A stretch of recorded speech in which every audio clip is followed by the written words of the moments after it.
You're listening to the Options Insider Radio Network, the home of the Options Podcast. For more quality options programs, visit theoptionsinsider.com or search for Options Insider Radio Network in your podcast provider of choice. Listeners can also access all of our programming through our mobile app available in the iTunes and Google Play stores. Select programs are also available via live stream at mixlr.com/options-insider. That's mixlr.com/options-insider. Don't forget to follow along with your favorite programs and submit your own questions for the hosts at twitter.com/options, stocktwits.com/options, facebook.com/theoptionsinsider, or via questions at theoptionsinsider.com.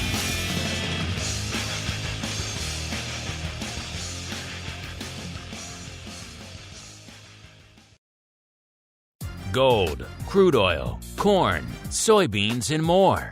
With so many tradable products, the futures options market can be an intimidating place. How can you possibly keep track of the latest trading developments across so many different products? Don't worry, we've got you covered. Welcome to This Week in Futures Options, the program designed to help active futures options traders stay on top of this ever-changing marketplace. Each week, we'll break down the top trades, hot products, volatility explosions, and much more.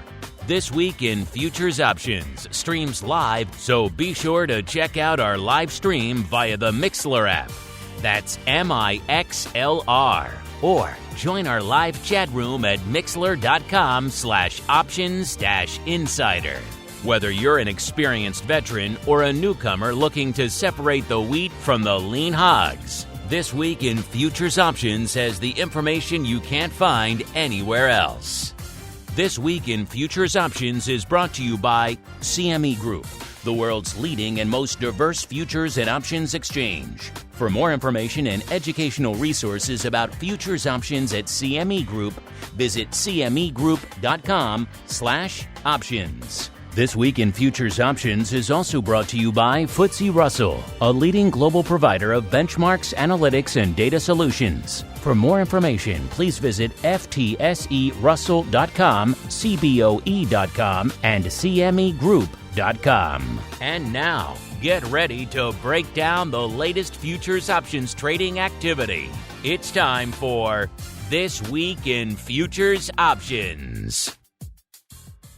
All right, everybody. That funky tune means it is Thursday, 1:30 p.m. Central, 2:30 p.m. Eastern. Yes, it's time for TWIFO This Week in Futures Options, the program where we break down what's going on the other side of the fence, the futures options side of the fence. Maybe some lean hogs, maybe some WTI, maybe some gold, maybe some equities, maybe some Class 3 milk. You never know what's going to make it onto the show. So I got to tune in every week.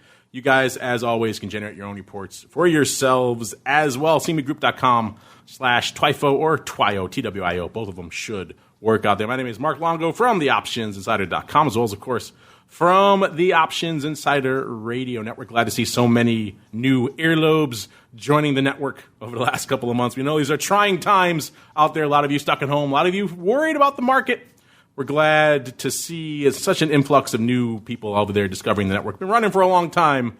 We love all of our listeners, but it's always fun to see new people coming in, new questions, new ideas, new points of view. If you like what you're hearing, make sure you leave a review on your platform of choice so new people can continue to discover the network. And, of course, you have a question or a comment, hit us up. We do love to hear from you guys. And joining me on the program today, first off, holding down the FTSE hot seat, my old compatriot there, Mr. Sean Smith, the Managing Director of Derivatives Licensing over there in FTSE Russell land. Mr. Smith, welcome back to the program. How are you faring out there in the suburbs of Chicago? I know downtown it's been a little bit chaotic, shall we say, over the past week or so. How are you guys faring out there in the hinterland, sir? You know, first of all, thanks for having me on the show, Mark, and it's great to be on the show with you as always. So thanks for that, and I'm looking forward to having an exciting show.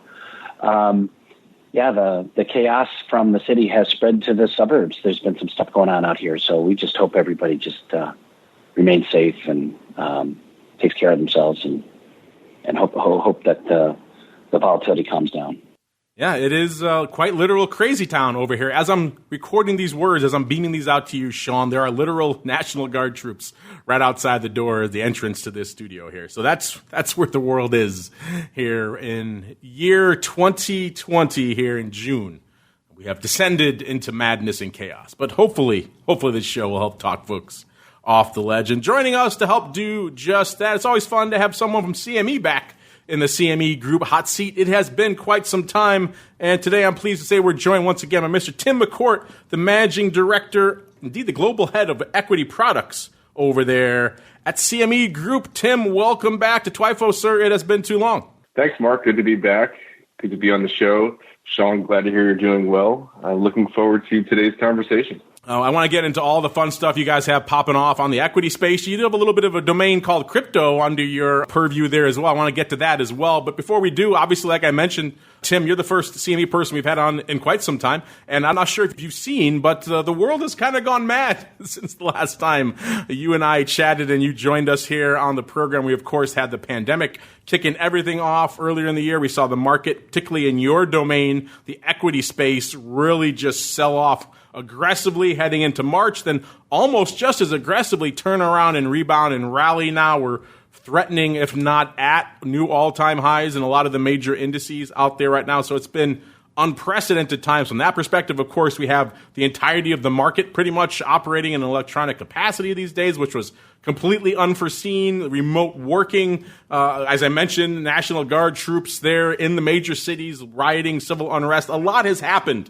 since the last time you and I chatted, Tim. So let's start there. Walk us through, first off, how are you and your family doing? Hopefully things are well. And then B, what's it been like from your perspective over there at CME navigating these unprecedented times? Of course, there's no more trading on the floor, but also just the historic movements we've seen in the equities and having to remote work and all these challenges kind of hitting your team at the same time. What's it been like for you and the equities team over there at CME, Tim? Yeah, thanks, Mark. And family's doing well. Thanks for asking. I think one of the bigger challenges we have in this environment is more just managing the remote learning for my kids who are still school age. But it's been certainly an adjustment for everyone. And I think what's interesting is when we look at the backdrop of the volatility we're seeing, there's lots of simultaneous and concurrent changes going on. And I think for the most part, when we look at how the market has responded and how CME systems and products have responded here in the equity index landscape, things have held up reasonably well and, performed as designed. I think that's exciting to watch when we look at some of the volumes that have been going through, some of the index moves in terms of the large percentage, movement to the downside, to the upside that you're alluding to. The fact that I think right now, year to date, we're seeing double-digit differences between the returns on the S&P and the NASDAQ. So there's lots of things going on in the marketplace. And I think it was only heightened by everyone's personal circumstances as well in terms of moving to work from home, trading firms and businesses moving to business continuity plans. But for the most part, notwithstanding the market volatility, everything's worked really well. I think we're really pleased with how things have performed. And I think it's just a great example of when you look at the totality of the tools and resources at CME Group, in the equity land, whether it's E-mini futures, micro E-mini futures, options, block trades, Globex. These are all things that really help the marketplace and our customers manage their risk and access the market when they really needed it the most. Yeah, these are insane times. I mean, we mentioned before, not only are the trading floors not operating right now, but you guys are remote. I mean, so they're having to manage all that, not even be able to go into the office. Who'd ever thought we'd be in such circumstances? Yet that's where we find ourselves today here, Tim. But you know what? Some things can remain normal, like how we start the show off every week, where we break down what's moving and shaking over there on CME over the course of the past week. You're our guest this week, Tim, so you get the pride of place. You get to choose where we start our journey. Should we go to the light side, aka the upside, Tim, or should we go to the dark side? Well, one of the things my family started during the quarantine here is watching Star Wars with my kids. So let's start with the dark side. Oh, I like it. Keep it the theme. You're bucking the trend. Sean always goes light side. He's a boring Jedi guy, so let's go a little dark side, a little Sith. I like it. All right, so let's go. Again, you guys can generate these reports for yourselves. CMEgroup.com/TWIFO or TWIO, TWIO. Both of them should work. Sometimes one of them doesn't want to work, but both of them should work, and they should give you a chance to generate the reports there for yourself, just like this. You can see what's moving and shaking over whatever time frame we like to go back to from last show, and what's moved and lit it up over there on CME since the last show. To the dark side now, our bottom five, or I should say our top five downside movers, so the bottom of the top five here is going to be the Eurodollars, off about 2.5% since our last show. Number 4, live cattle, off about 3.19%. Number 3, lean hogs, so some frequent offenders here this week. Lean hogs off 3.82%. Number 2, lumber, off not quite 5%, but pretty darn close, 4.94%.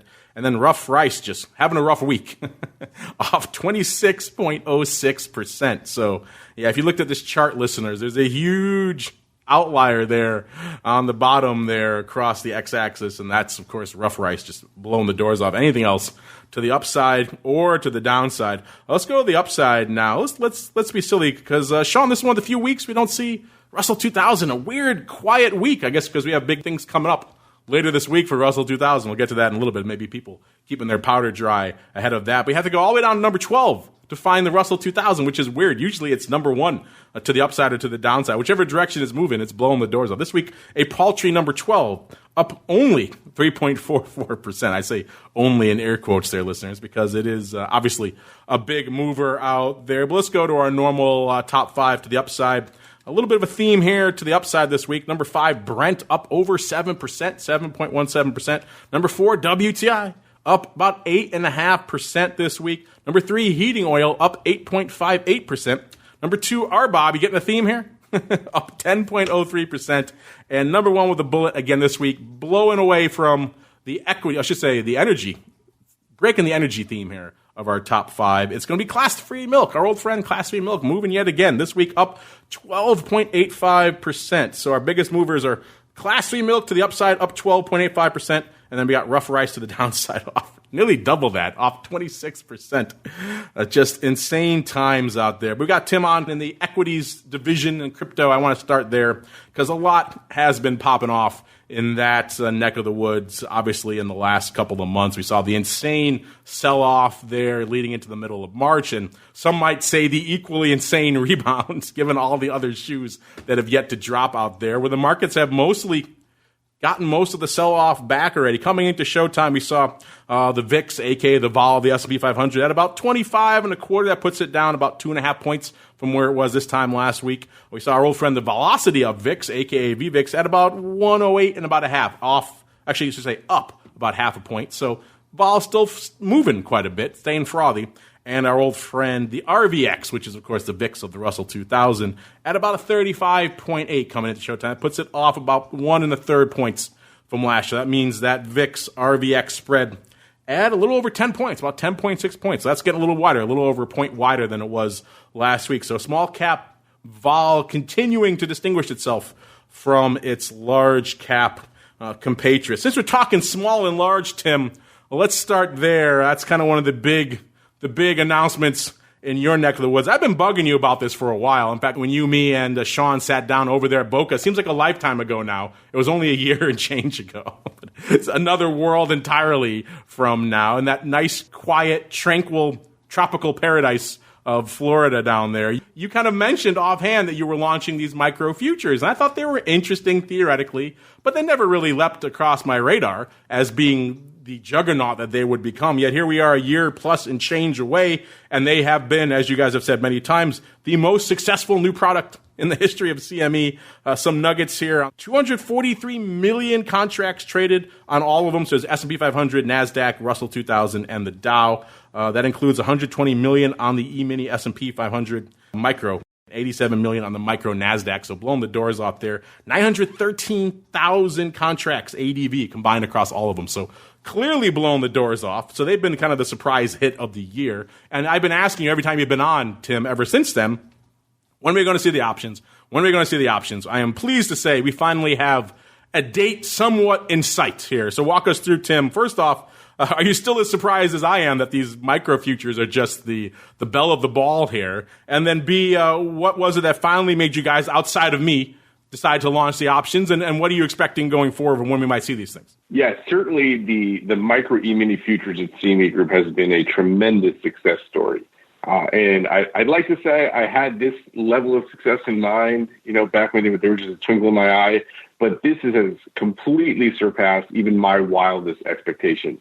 To putting up these numbers, we're trading almost 250 million contracts since launching a little over a year ago. It's amazing. It's been, I think, a testament to what the team at CME Group can do when we're working and engaged with our customers, listening to that clearly articulated customer demand, and solving some of the issues that are in their market when looking at the need for smaller size, right size contracts. The micro E-mini futures are about 1/10 the size of their classic, iconic E-mini older sibling. And just everyone is benefiting from the precision this smaller contract introduces. We're even in 2020 here in the backdrop of this volatility. It's also been interesting to watch that the micros are a complementary tool to E-minis. It's not necessarily an either or decision. People are using both as they're looking to access the market and manage their risk. And that's really because when the markets are moving faster, sometimes you do want a little bit smaller exposure or smaller size contract to scale in and out as you need to manage that risk. So in that theme, as we've been engaged with customers, and Mark, I think you were perhaps number one or number two on the list of requesting options. Just like we did with micro futures, you have to sometimes just give the people what they want. And there was overwhelming interest and demand for micro E-mini options. And now that we're 1 year in, or a little over 1 year, and seeing some of the volume that's put up, having a robust underlying futures market is essential for the success of an options market. And that's also really why we're starting with the S&P 500 and the NASDAQ 100 micro options, because that's where a lot of the volume in the futures is occurring. And we're going to start there with respect to the micro options. And they're going to be launching in fall of 2020, this fall, and over the next coming weeks as we secure our plans and harden the launch date. Be on the lookout for some additional details around the launch date. But right now, we're targeting fall, but stay tuned. Glad to hear that. I'm going to cheat and bump up a question from a listener right now because you kind of just answered it, Tim. This comes from Meltzer. He wants to know, do you have any updates on a firm launch date for micro options? Great show. Been mainlining this in boot camp during the lockdown. Well, thank you, Meltzer, and everyone else who's been enjoying our content. We're working hard to keep up with the demand. You guys are sucking it down like it's going out of style, but we're happy to provide it for you. Something's really been hitting the network pretty much every day, if not multiple episodes a day, to keep you guys informed and engaged. So glad Mr. Meltzer and everybody else out there are enjoying it. But it sounds like, Tim, for Mr. Meltzer and everyone else out there who's been asking us some variety of this question ever since you made your announcement, it sounds like obviously regulatory things are still up in the air. You don't have a firm date yet, Tim. No firm date yet. Just a few more weeks, though, and don't worry, we'll be shouting from the rooftop, and perhaps we'll be back on TWIFO celebrating the good news. I like it. That's quick. So, and given this regulatory environment and how the fact that the folks at DC may have some other priorities right now, I'm glad to hear you think you're going to get a date that quick. So that's good. I was planning many months before we would hear a solid day. So there you go, Meltzer, and everyone else who'd asked that question out there. Maybe a light at the end of the tunnel, perhaps sooner than you might think. And, it is funny when we look at the contract specs for this. So you kind of just mentioned it, Tim. These are 1/10 the size of the E-mini, which is already a reduced size contract. So when you think about it in that perspective, it's hilarious, yet they're blowing the doors off. People want these things. So who am I to stand in the way of the customer and client demand out there? Sean, we talked about these before on the show, and I think you kind of echo my sentiment that they have been this surprising. Everyone thought they'd be popular, but I don't think anyone thought they'd be this popular. Are you still as amazed as you see these numbers, 243 million contracts and things that the micro futures are doing as well as they are doing, A? And then B, are you as excited as it sounds like a lot of our listeners are that we're going to have some options soon, Sean? I'm very excited, and the success of these products and to have Russell 2000 as part of that suite of micros is just fantastic. And, over a year, volumes have over tripled, and just the Russell 2000 micros as well. So it's my hat's off, and again, congratulations, Tim, on an incredible launch and an incredible product that has just been exploding in volume and interest in the marketplace globally. So I'm just, I couldn't be happier for you guys. So congratulations. Well, since we're talking small, let's flip the script and let's go big. Let's go super sizable. In particular, massive institutional S&P blocks. That's where we're going next, listeners, because I know, Tim, you guys have made some changes, particularly since all the tumult over there in the middle of March. These are obviously things people like to put up OTC quite a bit. You guys made some changes to entice even more of that flow over there onto the S&P. On the 16th, back in March, you reduced the minimum block threshold down to 50 contracts. So people might think these have to be sizable. I was joking earlier. You can do 50 contracts if you want. Granted, these are on the beefy, big S&P contracts. You're not talking micros anymore, a tenth of a already fractional contract. You're talking the big full-size contract. But still, it looks like some interesting results of these changes here, Tim.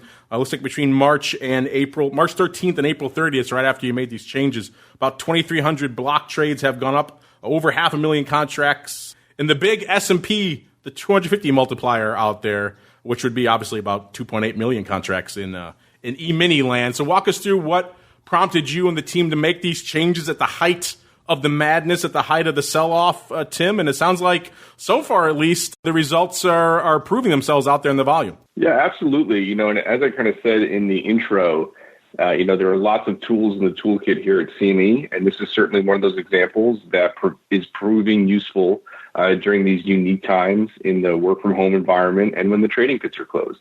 I think it was maybe 2 summers ago, we introduced a rule change at CME Group on the big, $250 multiplier options that allowed individuals or market participants to execute a block trade in options and cover it with futures such that it could be delta neutral. That always had a higher minimum threshold in terms of contracts where you had to do a block around 250. These are designed for, those capital commitment trades, the slightly larger trades that require that human element and that private negotiation to get these trades done. Some of that same style of trading also used to occur in the pits, before March 16th when they were closed because of the pandemic. Now, lowering the block threshold, what we were able to do was provide another tool that somewhat, but not perfectly, replicated some of the transactions that were occurring in the pit. So we've now done, those almost 2,500 block trades, several 100,000 contracts have traded, and they're not just in outrights that are across 13 strategy types, including butterflies and condors and straddles. So people are really using this to manage some of their complex trades, trying to seek some of that capital commitment with respect to price discovery. And it has all the benefits of a block trade at CME, where it's privately negotiated between 2 participants. That means 100% of the trade can be negotiated and consummated and reported to the exchange. There's no breakup risk. And when we look at futures and option on futures in terms of capital efficiencies and margin efficiencies, doing so is often a pretty cost-effective way to put this strategy on versus some of the other alternatives that are in the marketplace when the trading pits are closed. So I think we've been really proud of the fact that we've been able to adapt to these circumstances, lower the block threshold to 50 contracts during these times to really help better serve the marketplace and our customers so they can still manage their risk while the trading pits are closed. Yeah, you brought up the complex transactions. Obviously, as you mentioned, this is meant to target that audience. And, one of the concerns when the trading pits were closed, particularly when it came to the equities, and of course, Eurodollar is another one as well, but that's where a lot of these complex transactions tend to live, is in the large equity option trades out there. And those are historically been difficult to replicate on an all-electronic platform. It sounds like these contract size tweaks are certainly something to help. But it seems like, looking at the numbers, Tim, we haven't seen an inordinate impact as a result of some of the loss of some of that complex order flow. Sometimes you hear people just don't want to migrate that flow, or they try to find alternatives to doing those complex orders because they are somewhat onerous just from a logistical perspective. Have you been surprised as well that we maybe haven't seen as much of an impact on that complex flow, given the fact that everything, at least for the time being, is still 100% electronic, Tim? Yeah, I think it's a good question. I don't necessarily think I'm surprised. When looking at in the equity landscape, the electronic E-mini option complex is fairly robust, and there's a certain amount of strategies and trading that goes on there. I think what's important is when we look at some of the benefit that the pit has historically provided, it was around providing that human interaction around being able to work the order, kind of line up the trades and things like that. And all of that can still happen in the upstairs block market with some of these changes. So I think we're seeing the same type of participants involved in the block transactions that were trading in the pit and on the screen before. So I think this is just really a way of us working with the marketplace to understand what are their risk management needs and how can we react quickly to make sure they have a continuity of experience and being able to trade in a similar style. So not necessarily surprised. I think this is what we prepare for and we're constantly thinking about at CME. But I think it is great to see that people have adopted it. People have been flexible in their ability to transact and manage their risk during these times. And the feedback from customers has been fairly positive, in terms of being able to still maintain their trading strategies and manage their risk. I think it's been encouraging to watch, and we'll continue to engage with customers on a go-forward basis to make sure we're still enabling their ability to manage their risk and access the market. Mr. Sean, we can't roll out of equities without touching on the big day, the big dance. Starts tomorrow over there, June 5th, over there in Russell Land. Keep us abreast, sir. What's cooking off? What's popping off? What should we be paying attention to tomorrow and in the coming weeks in Russell Land, sir?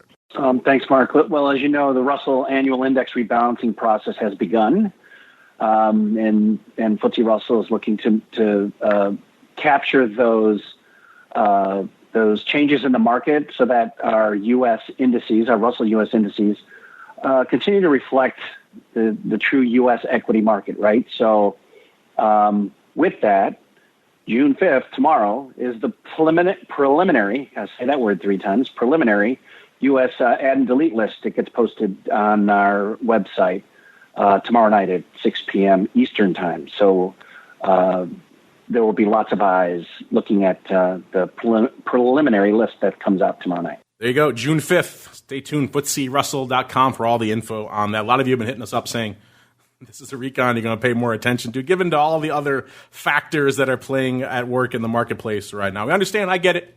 So pay attention tomorrow, June 5th out there. Tim, we could probably talk equities the rest of the show. There's enough to parse there, but we have to touch on some other products first. But before we do that, before we leave equities really quickly, if there are any other nuggets, maybe you have some new product announcements you want to surprise our audience with, have at it, sir. The floor is yours. Oh, man, I think one of these days I'll surprise you and take you up on that offer. But, certainly everything we have out there right now is...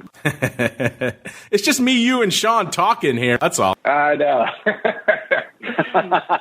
Yeah, certainly the new products we have around the micro options are keeping us busy, and just managing the ongoing market during these times. Certainly keeping the team busy here at CME. But don't worry, you'll be the first to know, or one of the first to know, to have something to say. All right. Well, we'll keep that under wraps for now as we keep on rolling into another product category, Tim, that's been kind of active.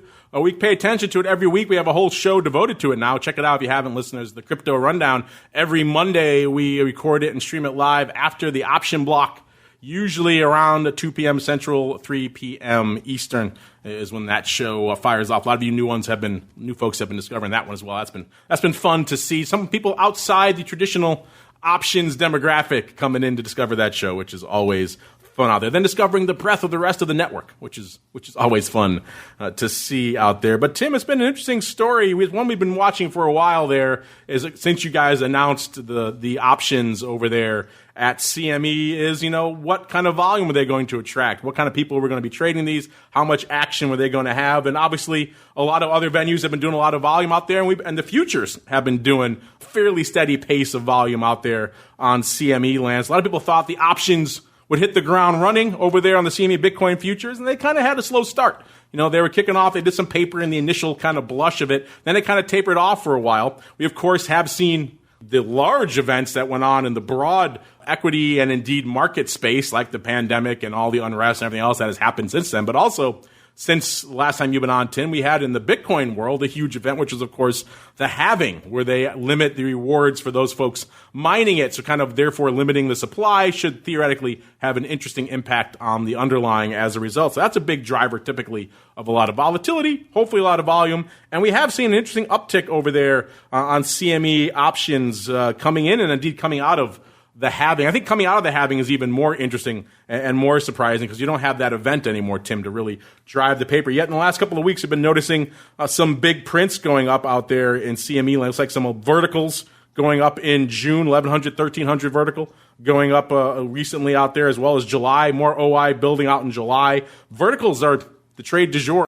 I like to quote contracts. I know the way folks do it in the crypto land typically is more notional. So if you want to go that way, you guys had a pretty big day on that 28th, over 60 million notional. One of the bigger, if not the biggest days you guys have had out there. Even the open interest seems to be growing out there. You guys are now accounting for about 14% of overall open interest out there across all the platforms, which is well north of where it was not too long ago. So Tim, outside of, the halving obviously draws some people, but these events are going on around and outside of the halving. What do you think is driving this kind of new wave of volume, particularly in the Bitcoin options on CME? Yeah, it's a great question. And I think, since launching Bitcoin futures back in December of 2017, it's been another great story for CME. The futures have had great success, trading just about 9,000 futures contract per day here in 2020. And as you mentioned, we launched the options back on January 13th. And they're doing great. I think as listeners on this show know, it takes a while for option markets to develop. Something as new as options on Bitcoin futures, where Bitcoin futures are still only a few years old. There's a lot of learning curve. And I think the customer pipeline is still one where people are getting onboarded, they're getting set up, they're devising their strategies. And I think that's really what we've seen some of the activity the last few months is certainly the halving was a event that was influential on risk management and people expressing views around what would that do around the price point of the event itself, and also in the following weeks thereafter. But I think what's been more interesting is when we look at the continued adoption by customers, I think that's a better story here for the growth of Bitcoin futures and options on Bitcoin futures at CME. We recently just hit a record of large open interest holders in Bitcoin futures at 71. So that's in terms, not only is the OI growing in contract terms or in dollar terms for all our, as you said, as the crypto native friends out there like to focus on dollars, but not only in contract terms, but in number of people holding, large open interest positions is now growing to a record north of 70 over the last few weeks. So I think you're seeing the same thing. We're having new customers come online trading the options. We're having more customers trade more as they get more and more comfortable with the product. So these are all great growth trends. And certainly what we're seeing is that's not slowing down. We're constantly working with customers to get them on board and into the product and help the marketplace figure out how they can use the futures and the options on futures that both are effectively tied to the Bitcoin reference rate. They're financially settled. How can we get this part of their toolkit for crypto traders and crypto risk managers, as well as some of the institutions that are coming online? So it's a great growth story. The pipeline remains strong. And I think it's certainly something to do with the halving.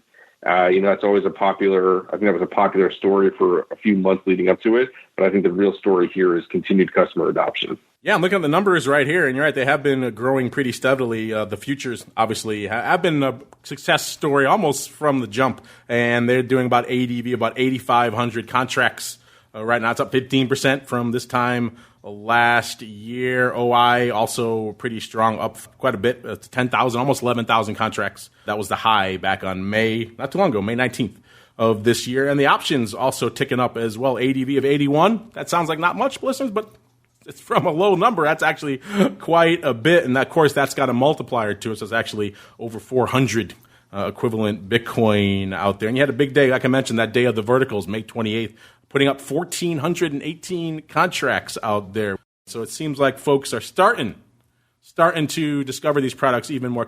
I've said this before, Tim. I'm going to put this request into you again. I think if CME does it, you could lead the way for the rest of the industry. It drives me nuts, this trend of quoting notional volume. I can't stand it. It's so confusing. It's not at all. You do some deep option contract. That's got a huge notional. It doesn't really mean anything. So I'm going to ask you again, Tim. The CME can only disseminate contracts back from now on. Maybe together we can fight this trend, Tim. What do you think? Sounds good. We'll fight the good fight for contract-only communications. I think it's that's the way we always looked at it. I think the crypto market uses dollars as the convention, but I think for us, where we're also looking at, we're a lot of times interested in quarter over quarter, month over month trends, and you have the Bitcoin price moving around a lot as well. Contracts is, I think, the more unifying common denominator to really tell the growth story. Yeah, I think the combination, Tim, you guys over at CME and us whispering in their ears, maybe we can push back against this horrible trend coming out of the crypto space where everyone just throws out notional numbers that are completely meaningless out there. So let's see, Tim. That'll be our combo for 1-2. So there you go, listeners. Everyone who's been asking what's going on, what's the status with crypto. There you go. Really quickly, Tim, same question I had for equities. People are always hitting us up on the show and indeed on the Crypto Rundown show. What's cooking over there at CME land? If you just want to tell me and Sean and nobody else what you guys have up your sleeves, maybe some interesting teases you want to leave our audience with when it comes to crypto, sir, have at it. The floor is yours. I think a common thread here is, options are keeping us busy for sure. Like equities and like on Bitcoin here, the team is really focused on trying to make sure that the Bitcoin options become a success in their own right and really take a foothold before we start looking to branch out into other things. But stay tuned. We will stay tuned indeed. A lot of you have been staying tuned and indeed glued to all things energy of late. In fact, they're dominating our top 5 yet again, so we have to at least touch on WTI yet again. Another week, oil back in the headlines to the upside this time, so perhaps the bulls finally finding some solace in that. Coming into the start of the show, we saw WTI a little bit north of the 37 handle, about 37 and a third. That's up over 5% just this week, 5.16%. So again, the upside story continuing, at least for now, out here in WTI, rebounding from the madness that we saw not too long ago out there. Coming into today's show, we're seeing the July contract dominating the tape. It's got about almost exactly 2 weeks to go, about 1 day less, 13 or so out there. And it's the 40 calls that were lighting it up, but it's about 36, almost 37% of the overall paper going up in that July contract. So the front contract dominating the tape, not surprising out there. Vol coming off a little bit. Again, that's not surprising as well. In that contract, we're seeing it off about 2.5 points. You get a little bit farther out, and Vol's off about out to SEP or so. Vol's off about 1.5 points out there. So you're talking about 21 and change in the front month from an at-the-money vol, and out to SEP down about a little bit shy of 18, about 1780 or so out there. So vol coming in quite a bit from the astronomical levels we saw out there not too long ago. Since we're talking vol, let's look at skew. Usually I don't look at contracts that are closer than 2 weeks to go, but we'll make an exception. This is almost 2 weeks out here, and this is where most of the paper is going up, about 37% of the paper. The puts last week in this July contract were about 4.5% rich to the at-the-money. This week, they're 12% rich, so puts getting bid up. Perhaps reflecting a little bit of concern out there that these levels threatening 40 won't last. We shall see. Let's look at the calls out here. That's kind of been the story everyone's been watching. The calls were 1.9% cheap to the at-the-money. This week, they are 7.6%. So even though we're rallying, calls continue to come in. Remember, that's a very near-dated contract, so take some of that skew with a grain of salt. But still, not getting a large bid to the calls, even though the biggest print we saw out here this week was in the 40 calls. Again, as we're getting closer to that 40 strike, makes sense that that would dominate the mind share out there for a lot of you. It's been printing pretty much all week. The big day was actually Monday, almost 5,000 going up, 49.35 on Monday, and about 2,800 Wednesday, 2,000 on Tuesday, and about 1,200 today. A good chunk of that opening. So total, actually, now we've seen more actually tick in, a little over 11,000 total on the week here there. So opening on the 40 strike, not exactly surprising, not enough to bid up that skew, though, which is kind of interesting. And then hot on those heels are also the 30 puts. So we got nice little tight risk reversal, about 9,300 of those going up this week. The lion's share going up Wednesday, 3,800, about 3,000 on Monday. The rest kind of scattered throughout the week. Not much today, only about 600 and change today. And that's slightly opening, so we've seen a little back and forth on that strike, but enough to obviously bid up that put wing pretty aggressively. Let's go out a little bit beyond just the next couple of weeks. Let's go out a little bit farther. Let's go out and see what else we're seeing. 40 strike was pretty popular, but also the 30 puts out here in August. We're lighting it up to the tune of about 6,600 this week, and we got 40 calls trading out here in October, but pretty light, only about 1,700 or so. Let's go out to Dees. That's where level heads usually can be found out here in WTI, and it looks like the 30 puts are leading the dance out there to the tune of about 8,400 and change. So longer term might be a little bit of a concern to the downside. As reflected in the skew as well, the puts have gone from about 3% rich in Dees to about nearly 6%. So getting bid up out there in the 30 puts in Dees. So maybe crude bulls take that as a bit of a warning or a bit of a grain of salt out there that perhaps not all is bullish out there in crude land. You know what is bullish, though, at least from an overall volume perspective, are your questions. I want to get some of you more on the show. So without further ado, let's head on into your futures options feedback. It's time for your questions, comments, and insights. It's time for Futures Options Feedback. Submit your questions at twitter.com/options, facebook.com/The Options Insider, stocktwits.com/Options Insider, or via questions at theoptionsinsider.com. You can also submit your feedback via our Options Insider Radio Network mobile app, available for iOS, Android, and Kindle Fire devices. You can even ask your questions live every Friday at 3 p.m. Central via our Mixlr chat room. So grab the Mixlr app or just search for Options Insider at Mixlr.com. That's MIXLR.com.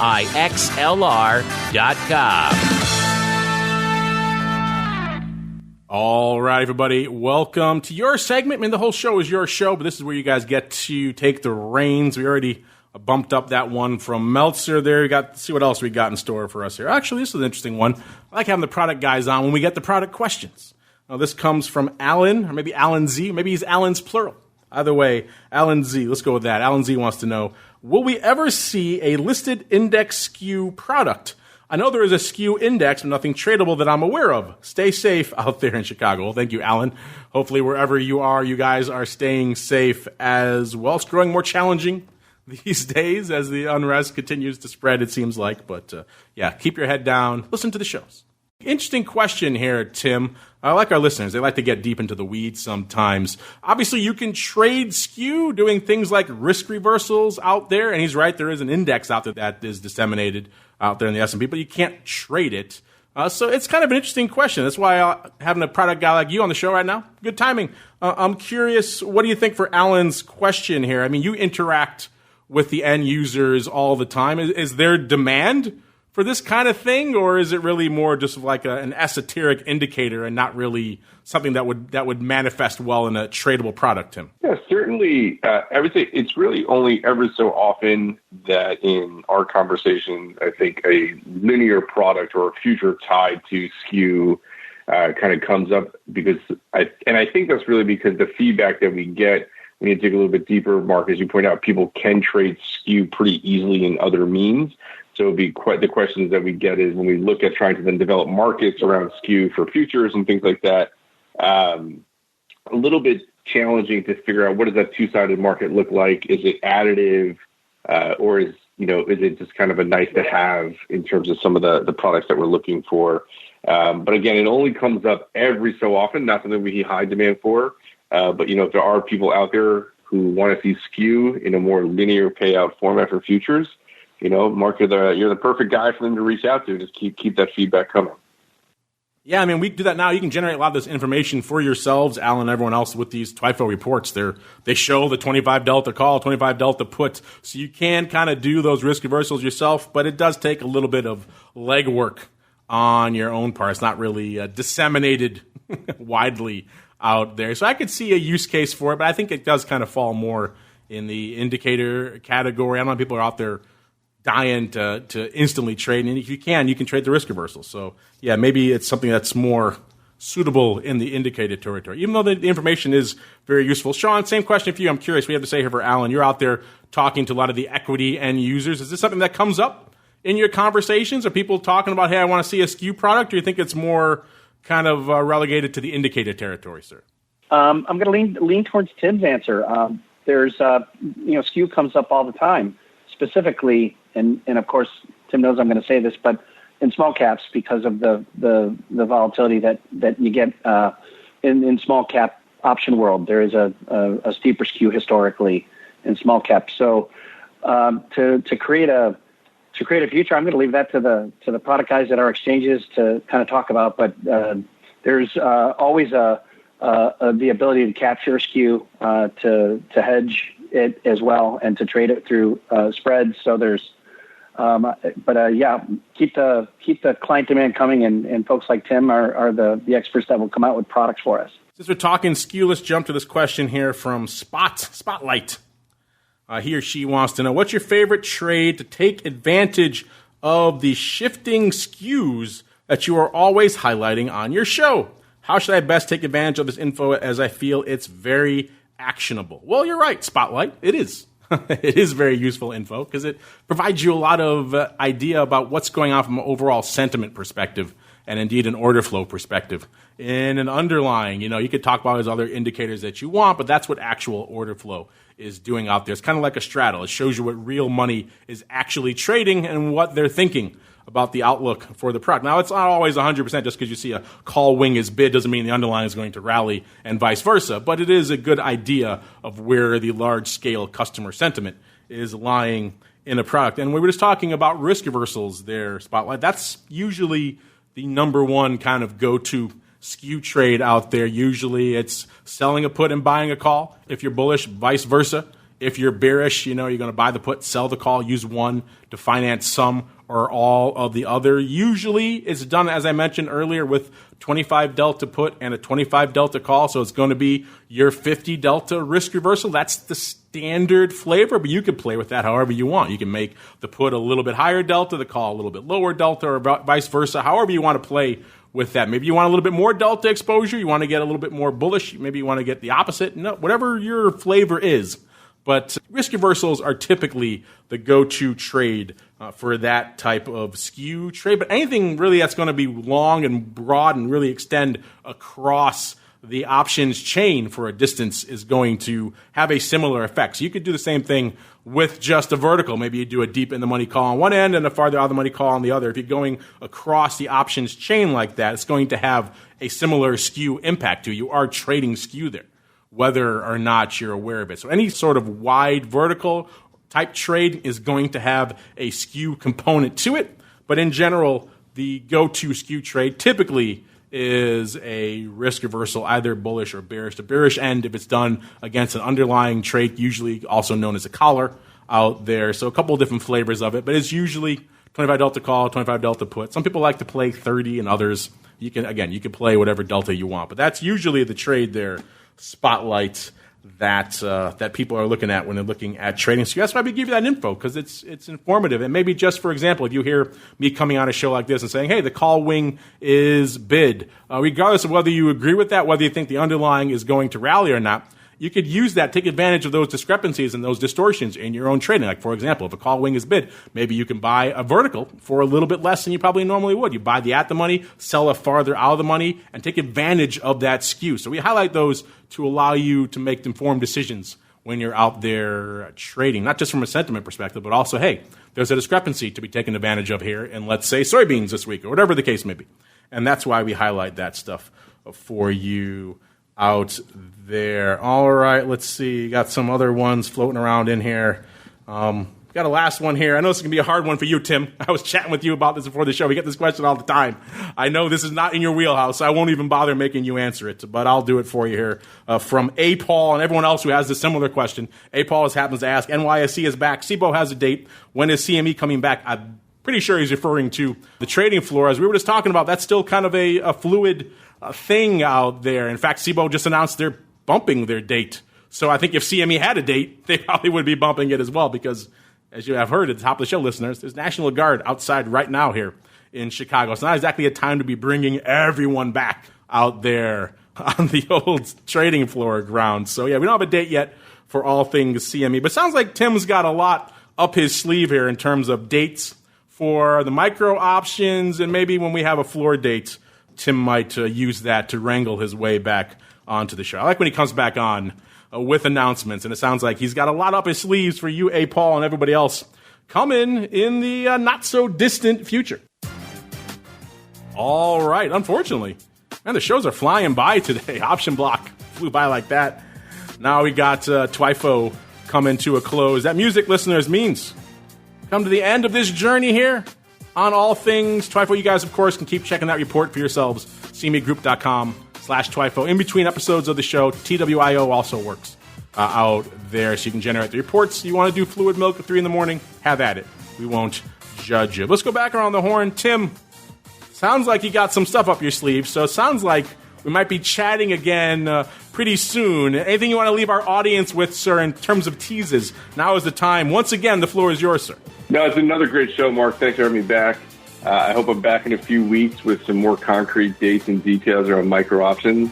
Until then, just wishing everyone happiness and that everyone stays healthy and sane during these unique times, and we'll chat more in a few weeks. Looking forward to it. I like concrete dates, so we'll bring you back on when we got some more information on the micros and who knows, Bitcoin and whatever else you guys are cooking up. Maybe the soon-to-be-announced SKU product. Who knows? Maybe our listener kicked something off here. We'll find out next time we bring Tim back on. Mr. Sean, same question for you. I know you guys are all hunkering down in the literal sense these days, like everyone is, but also in the figurative sense because you guys have big recon coming up. So give our listeners another overview of what they can expect coming up soon in terms of all things recon, sir. Sure. Thanks, Mark. And Tim, always a pleasure to be on the show with you. Really enjoy it. So thanks for being on the show, and I look forward to talking to you soon. But dates, our dates are concrete. You're looking for some concrete dates. We've got tomorrow, June 5th, being our preliminary add and delete list day. It's at 6 p.m. Eastern time tomorrow night. And this all culminates on June 26th for the Russell Recon, of which Tim and I have had the pleasure of being a part of some celebratory bell ringing ceremonies in the past. And I don't know if we're probably not going to be in Times Square on June 26th with the way it's looking, Tim. But I'm sure that somehow, somewhere, we will all be celebrating together on that day. It's a big volume day, and we're very excited to have a Russell Recon in 2020. There you go. It's kicking off tomorrow, June 5th, and then it keeps rolling on from there, as John mentioned, up culminating there on the 26th. If you don't pay attention to Russell normally, and it sounds like a lot of you are these days, but definitely you probably want to pay attention to this one because we are in such rarefied, unprecedented times. You never know what you're going to see. So interesting stuff out there, and it certainly moves a lot of flow in a very short period of time out there. So for no other reason than that, you probably should pay attention. FTSERussell.com is the place to go in between shows to learn more there. Give them a follow on the old Twitters as well, at FTSE Russell. And on behalf of Sean and Mr. Tim and myself, I thank all of you out there for downloading, streaming, subscribing, for asking all those questions. Keep them coming. We could probably do another whole Q&A show. Maybe we will, because those are kind of fun. Stay safe out there. Stay sane. And we'll see you back here tomorrow, 1 p.m. Central, 2 p.m. Eastern for Volatility Views. And then back again on Monday for the option block. And it all kicks off all the way to Thursday for more of This Week in Futures Options. This Week in Futures Options is brought to you by CME Group, the world's leading and most diverse futures and options exchange. CME Group's markets help individuals and businesses around the world manage risks and seize opportunities. CME Group offers the deepest and most liquid options on futures across all asset classes, including interest rates, equity indexes, foreign exchange, energy, agriculture, and metals. For more information and educational resources about futures options at CME Group, visit cmegroup.com/options. This Week in Futures Options is also brought to you by FTSE Russell, a leading global provider of benchmarks, analytics, and data solutions. Investors in the U.S. and around the world are using FTSE Russell indexes to benchmark their investment performance and create investment funds, ETFs, structured products, and index-based derivatives. Many Options Insider Radio Network listeners will be familiar with the Russell 2000 Index. Russell 2000 futures and options are currently trading on the Chicago Board Options Exchange and CME Group.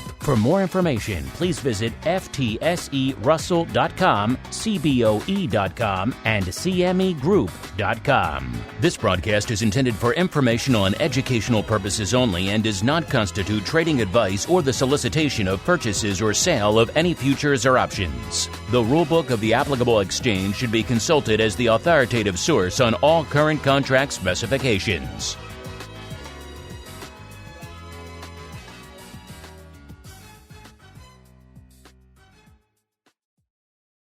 You're listening to the Options Insider Radio Network, the home of the Options Podcast. For more quality options programs, visit theoptionsinsider.com or search for Options Insider Radio Network in your podcast provider of choice. Listeners can also access all of our programming through our mobile app available in the iTunes and Google Play stores. Select programs are also available via live stream at mixlr.com/options-insider. That's mixlr.com/options-insider. Don't forget to follow along with your favorite programs and submit your own questions for the hosts at twitter.com/options, stocktwits.com/options, facebook.com/theoptionsinsider, or via questions@theoptionsinsider.com.